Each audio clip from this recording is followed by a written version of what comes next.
Oh, never a dull moment in the National Football League. Hello and welcome into First Take. Appreciate you joining us alongside Skip Bayless and Stephen A. Smith, both in the house today, which is wonderful. I'm Molly Kerman. Charles Peanut Tillman will join us at the desk later on. Good morning, gentlemen. How you doing? I told him I couldn't do the handshake because I'm still sick. We appreciate that. That's right. We'll get you a little sanitizer. You came off as anything but sick during yesterday's show. Oh, yeah. I did what I had to do. You did it. Brought it. We do appreciate it. Point made. Yes, for sure. All right, let's get right into that controversial call at the end of Monday Night Football in Seattle where the Seahawks get a 3-point victory over the Lions. This is how the illegal bat rule works. It is an illegal bat if a player of either team bats or punches a loose ball that has touched the ground in any direction if it is in either end zone. It's a penalty if the foul is by the defense. It is an automatic first down. The penalty is not reviewable because it is a judgment call similar to pass interference. So another crazy ending, Skip, for the Seahawks. Yep. How bad is this for the NFL? Stephen A. Smith and Molly, this was so bad to me when I saw it late last night that I immediately tweeted that for the NFL and for the Lions and their fans, this will be remembered as the bat out of hell play, bat out of hell play. And I'm going to stick with that today because after I slept on it, it's even worse than I first thought that it was. This is a terrible look for the NFL because remember, the Fail Mary play that happened in the same end zone, remember that? Yeah. Of course. Was thanks to replacement refs. This was a real referee, and I'm going to use his name because we rarely call them out by name, named Greg Wilson, 8th-year veteran, back judge, with a perfect view of this play. Am I right? He's looking right down the line. He's got it nailed. So either number one, he decided on the spur of the moment that this wasn't a blatant enough tap out of bounds to warrant a game-deciding flag. Or number two, I'm just going to throw this out because it happens, they're human.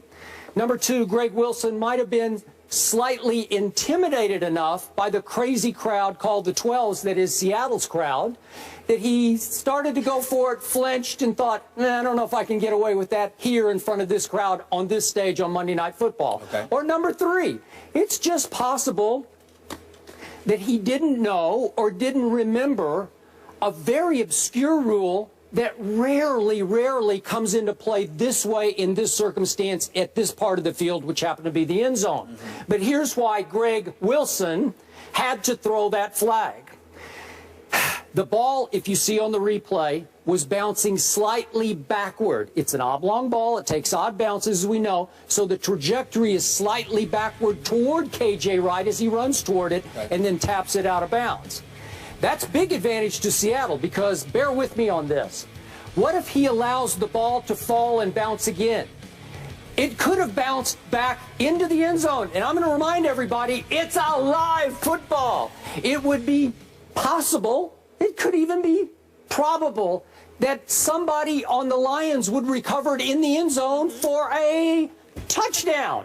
That would certainly decide the game because Calvin Johnson almost did before Cam Chancellor, we'll talk about this in a minute, made a terrific, great play to knock it out of his hands.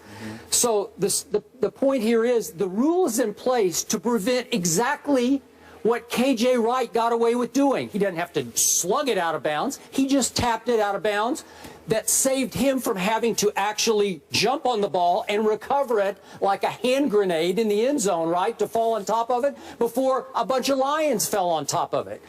Now, the two people I do blame the Detroit coaching staff, not just Jim Caldwell, but all of the ones up in the press box. They should have raised holy heck immediately. They should have all thrown fits. You got to throw that flag at least to remind the head ref, Tony Correnti, and the other ones to look around and say, wait a second, maybe they should have, even though you can't review it because it's a judgment call, maybe they should at least get together at that point, but it would have to be sparked by the Detroit coaches to have a conference to say, did we get that right? Should we have looked at this a little differently? But in the end, I blame this referee for blowing this game that could have sent Seattle all the way down to 1-3 and sent them on their way to Cincinnati next Sunday.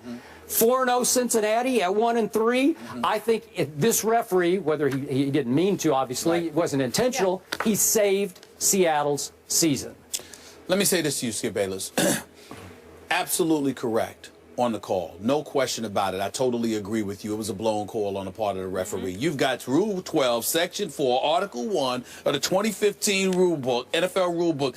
It specifically states it is an illegal bat if A, any player bats or punches a loose ball in the field of play towards his opponent's goal line, which didn't apply here because it was in the end zone already, or B, any player bats or punches a loose ball that has touched the ground in any direction if it is in either end zone, which is applicable here. It is. The fact is, the rule states it clearly.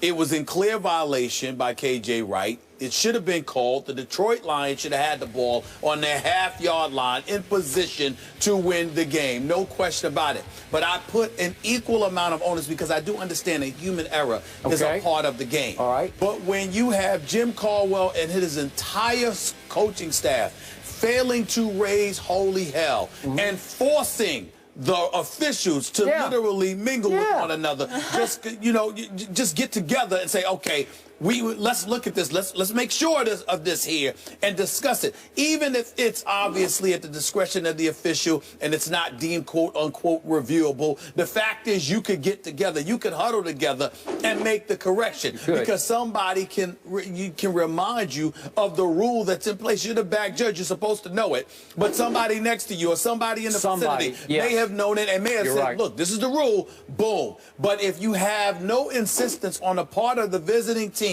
and no one is raising holy hell, and that doesn't happen. Jim Caldwell, listen, despite the fact that Detroit is 0-4, they played hard most of this season. They've been highly competitive most of this season, okay? So obviously, with Ndamukong Suh being gone, the mystique of the team, and you clearly have lost something there. They are fighting. They are competing, and I give them a lot of credit. But this is one of those instances where, dare I say, the personality of Jim Caldwell actually worked against him. It could. You know how they say Joe Cool? Well, he's Jim Cool. And being Jim Cool and not being somebody who raises holy hell. Maybe that played a role in the officials feeling it relatively easy to shove him aside and say, this is our call, and that is it. And, you know, from a basketball perspective, Skip, I remember years ago when Michael Jordan had retired, and Scottie Pippen and them came to Madison Square Garden, and the infamous Hugh Hollins, bogus call in favor of Hubert Davis.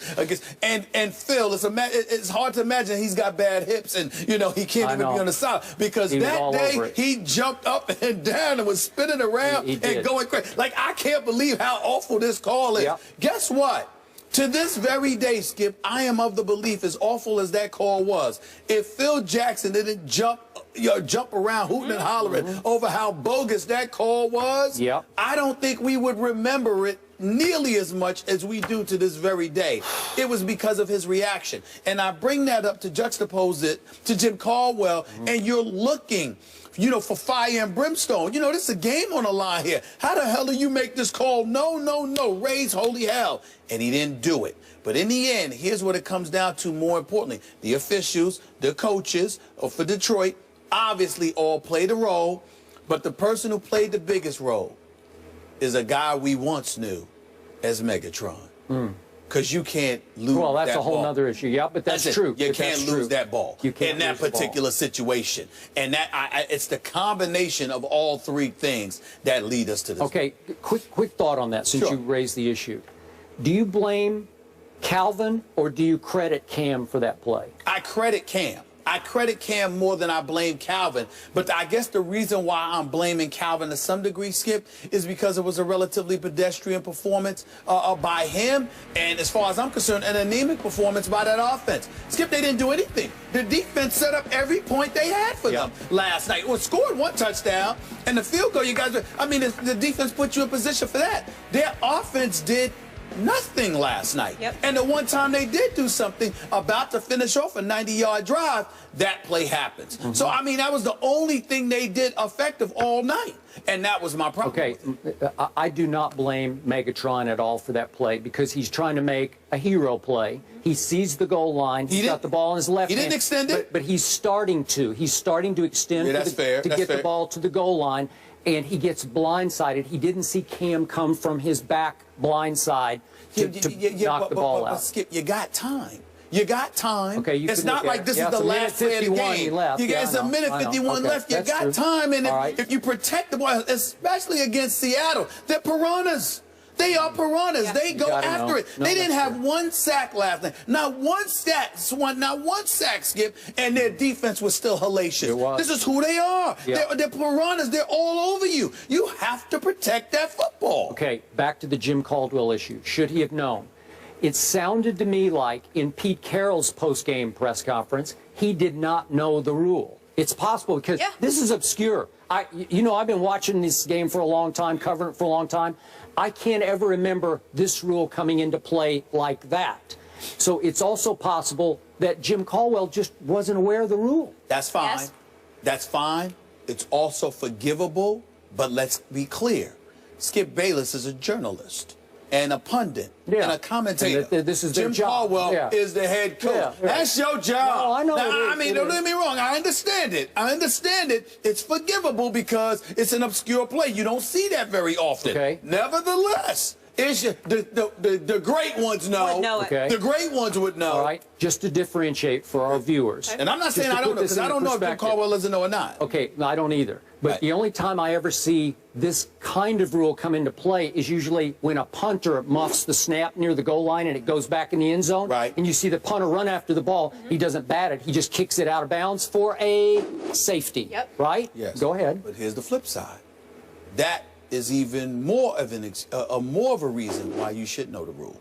Because if it's applicable to a punter, for example, or a kicker, then in some way, shape, form, or fashion, it may be applicable to. It's applicable. Okay, but here's the nuance. You got to know that. Okay, it's the punter's ball. He's in possession of the ball. It's your ball on offense, and you're going to punt it, and it's still in his possession, and he kicks it out the back end of the end zone, and it's a 2-point safety. Now, again, Jerry Austin was asked after the game, our ex-ref analyst on ESPN, okay, why doesn't a safety also carry the 5-yard penalty? Because it should be a penalty plus a safety. And I think if I understood Jerry right, that it's already penalty enough. You're going to lose 2 points, and you're going to have to punt the ball as a kickoff back to the other team. Okay, remember, in this case, it was different because it's nobody's ball. It's a loose football. It's actually Detroit's ball, and you're knocking it. It's still in Detroit's possession, and then the defense knocks it out of bounds. Right. So that's a different spin on the... Yeah, it's slightly different, but remember, you said it's a live ball. So if it's a live ball, then it's anybody's. Okay. It's anybody's. The last touch, last in the possession of Detroit. So the defense doesn't want anybody to recover it, so you just knock it out of bounds so that you end the play with a touchback, which would go out to the 20-yard line, which it did, as opposed to having to fall on the ball and control the ball in the end zone, which the rule forces you to do. You can't just knock it or kick it or whatever you want to do to get it out of bounds. You have to possess the ball in the end zone for you to take it back out to the 20. And this is too easy. And I know he didn't, like, punch the ball out of bounds. He just patty-caked the ball out of bounds, and maybe that fooled the referee, like, boy, that wasn't too blatant or egregious. It was blatant. Okay, but it is blatant. It is. You saved yourself having to recover the football. Yeah. Okay. Bottom line, it was a bad call, and Seattle got lucky. It was a bad lucky. Seattle got lucky, but Cam Chancellor, that wasn't a lucky play. No, we're going to get into that right now. So the